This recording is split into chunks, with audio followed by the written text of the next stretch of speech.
ஐயநாதன், உங்களிடமிருந்தே தொடங்குறேன். சரி, ரெண்டு அணிகள்ல எந்த இடத்துல தாமதம் ஏற்படுதுன்னு நீங்க பாக்குறீங்க? தேர்தல் அறிவிக்காதனால தாமதம் ஏற்படுதுன்னு பாக்குறேன். ஓகே, தேர்தலை அறிவிச்சிட்டாங்கன்னா அடுத்த ஒரு 2-3 நாள்ல எல்லாத்தையும் முடிச்சிருவாங்க. எல்லாருமே ஒரு உத்தேசமான ஒரு எண்ணிக்கை தானே, அந்த எண்ணிக்கைக்கு எல்லாரும் வந்துட்டாங்க.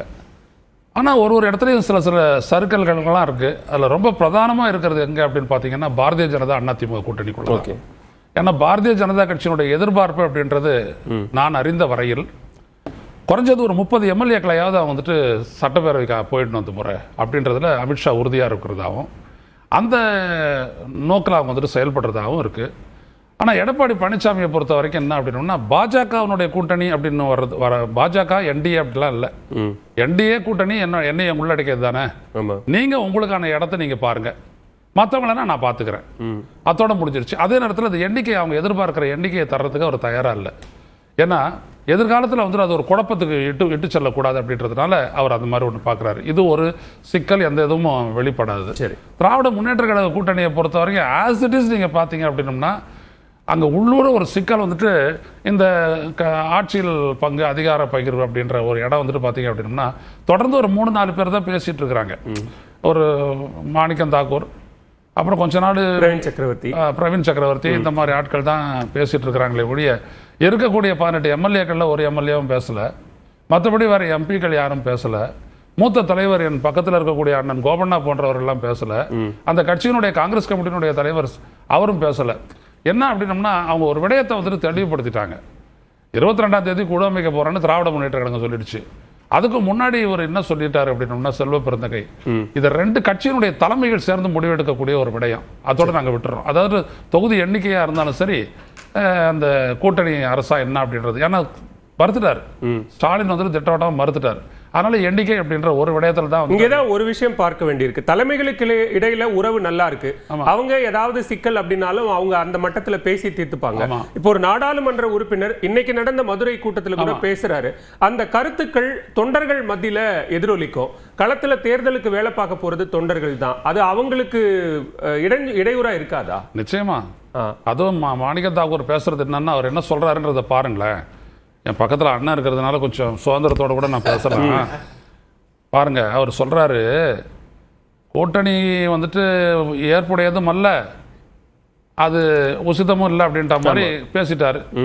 அதுக்கு அவர் என்ன பதில் சொல்றாருன்னா இதுக்கு மேலே மக்கள் தீர்மானிப்பார்கள் அப்படின்றாரு. யாரு? மாணிக்கம் தாக்கூர். மக்கள் எப்படி கூட்டணி ஆட்சியா தனி ஆட்சியான்னு தீர்மானிப்பாங்க? இப்போ உங்களுக்கு ஒரு ஓட்டு இருக்குது, எனக்கு ஒரு ஓட்டு இருக்குது. நம்ம எந்த வேட்பாளருக்கு போடுறோமோ அந்த வேட்பாளருக்கு போட்டு அனுப்புறோம். அதுல எங்க கூட்டணி ஆட்சிக்கான ஓட்டு இருக்குது, தனித்த ஆட்சிக்கான ஓட்டு இருக்குது? எதை சொல்ல வர்றாரு இவர்? எம்பி தெளிவா பேசணும்ல. ஏன் அவர் பேசுறாரு? அவர் பேசுனதனுடைய நோக்கம் அப்பவே எனக்கு தெரிஞ்சிச்சு. 4 சில இடங்களை நான் வெளிப்படுத்துறது ஒன்னே ஒண்ணுதான், உள்ளடி வேலையை செய்ய சொல்றாரு அவரு. அதாவது எங்களுக்கு இல்ல இடம், அப்ப நம்ம பார்த்து செயல்படுவோம், நம்ம பார்த்து செயல்படணும் அப்படின்ட்டு தன் கட்சிக்காரனை அவர் ஊக்குவிக்கிறார் எதிர் வேலைக்கு. இப்ப டெல்லியில நடந்த கூட்டத்துக்கு பிறகா கிரீஷ் ஓடங்கர், செல்வ பெருந்தகை கூட்டா செய்தியாளர்களை சந்திக்கிறாங்க, ஒரு விளக்கம் கொடுக்குறாங்க. அதுக்கப்புறம் இங்க கூட்டணி பேச்சுவார்த்தை அமைக்கப்பட்டு தேதியோட அறிவிப்பு வெளியாகுது.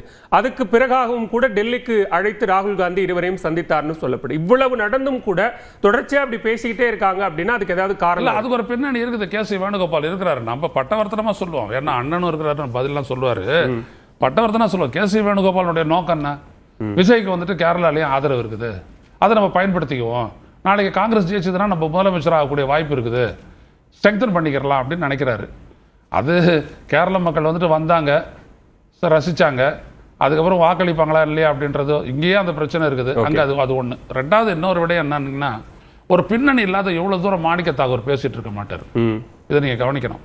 ரெண்டாவது நீங்க சொல்றீங்கல்ல இந்த மக்கள் வாக்களிப்பாங்கன்னு இந்த உள்ளடி வேலைக்கு நீங்க மறைமுகமா தூண்டுறீங்க இல்லையா? ஏன் திமுககாரனுக்கு அது புரியாதா?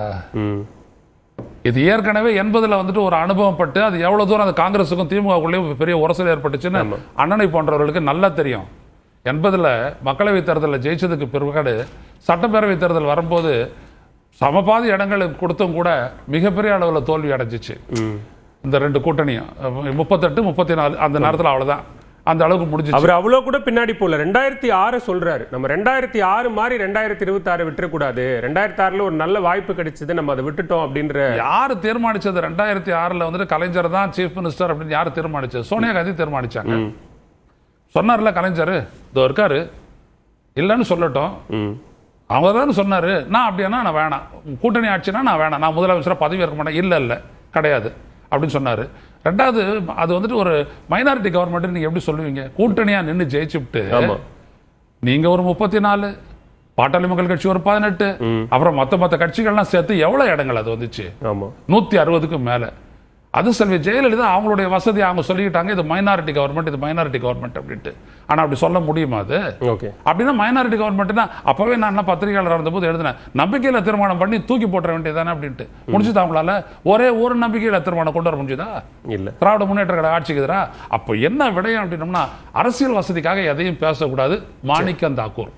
இங்க வந்துட்டு பத்திரிகையாளர்களும் சரி, அரசியல் கட்சிகளும் சரி, உங்களுடைய கூட்டணி கட்சியும் சரி, இது பாருங்க, எதுக்காக இந்த காங்கிரஸ் திமுக விடயத்தை வந்துட்டு நம்ம பத்திரிகையாளராக இருந்துக்கிட்டு நான் ஏன் அவ்வளவு பேசுறேன்னா, ஒரு நலன் நீ அடிப்படையா வைக்கணும். தமிழ்நாட்டினுடைய நலன், இங்க தமிழ்நாட்டுக்குள்ள பாசிச சக்திகள் வேறுன்றக்கூடாது அப்படின்றதுக்காக வரக்கூடிய இடத்துலதான் நம்ம வலிமையா பேசுறோம். இந்த கூட்டணி பலமா இருக்குது, இதை சிதைச்சிடக்கூடாது அப்படின்னு பேசுறோம். ஒரே ஒரு விடயத்தை வந்துட்டு விடுதலை சிறுத்தைகள் தலைவர் திருமாவளவன் சொன்னதை வச்சு நான் முடிக்கிறேன்.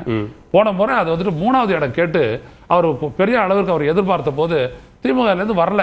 அப்ப அவர் ஒண்ணு சொன்னார், நான் போயிட்டு சந்திச்சேன், நானும் எனது சில நண்பர்களும் சந்திச்ச போது சொன்னேன், நீங்க யாருக்காக 3வது இடம் கேட்கறீங்க, பொது தொகுதியை கேட்கறீங்க அப்படின்னு போது, அப்போ நான் ஒரு நபர் ஒருத்தர் இப்போ குழப்பிட்டு இருக்காருல்ல தாவேக்கால, அந்த நபருடைய பேர் அவருக்காக அப்படின்னா, இல்லவே இல்லை ஐயா, எங்களுடைய கட்சியில வந்துட்டு இன்னும் பலரும் இருக்கிறாங்க, இது எல்லாருக்குமான கட்சின்றது ஏற்கனவே தேர்தல் நிரூபணம் ஆயிப்போச்சு.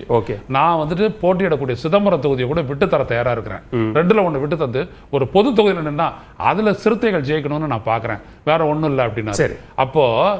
அப்போ அதே அந்த கட்சிக்குள்ள ஒரு பிரச்சனை ஆன போது அவர் சொன்னாரு, ஒன்னே ஒண்ணுதான், இடமோ எண்ணிக்கையோ இல்ல, பாசிச சக்திக்கு வேறுன்ற கூடாது என்ற ஒற்றை காரணத்திற்காக திருமாவளவன், விடுதலை சிறுத்தைகள் கட்சி திருமாவளவன் திராவிட முன்னேற்ற கழக கூட்டணியோட தான் நிப்பான் அப்படின்னு சொல்ல உடனே அவங்க அப்படியே அந்த கட்சி கடர்கள் அப்படியே இது பண்ணாங்க. அவரு அந்த கட்சியை கட்டுப்படுத்துறாரு, இங்க இந்த கட்சியை கட்டுப்படுத்துறதுக்கு ஆள் இல்ல, பேசிட்டு தெரியுறாங்க. பேசுவோம். முதற்கட்ட பார்வை எடுத்துக்கிறேன் திரு கோபண்ணா. இங்க எங்க தாமதமும் குழப்பமும் ஏற்படுது? இப்படி தொடர்ச்சியா பேசுறது அது காரணமா? இல்ல நீங்க வந்து அகில இந்திய காங்கிரஸ் கமிட்டியில ஒரு 60 பேரை அழைத்து, சட்டமன்ற நாடாளுமன்ற உறுப்பினர்கள் நிர்வாகிகள்லாம் அழைத்து தனித்தனியாக தலைவர் கார்கே, மக்களவை எதிர்க்கட்சி தலைவர் ராகுல் காந்தி எல்லோரும் உட்கார்ந்து கருத்து கேட்டாங்க. எல்லாரும் கருத்து சொன்னாங்க. அதில் சொல்லப்பட்ட பெரும்பாலான ஒரு கருத்துக்கள் ஒரே மாதிரியாக வந்து அதிக இடங்களை கேட்கணும், ஆட்சியில் பங்கு கேட்கணும், திமுகவோடு தான் கூட்டணி. தமிழ்நாட்டில் சட்டமன்ற தேர்தல் வருது.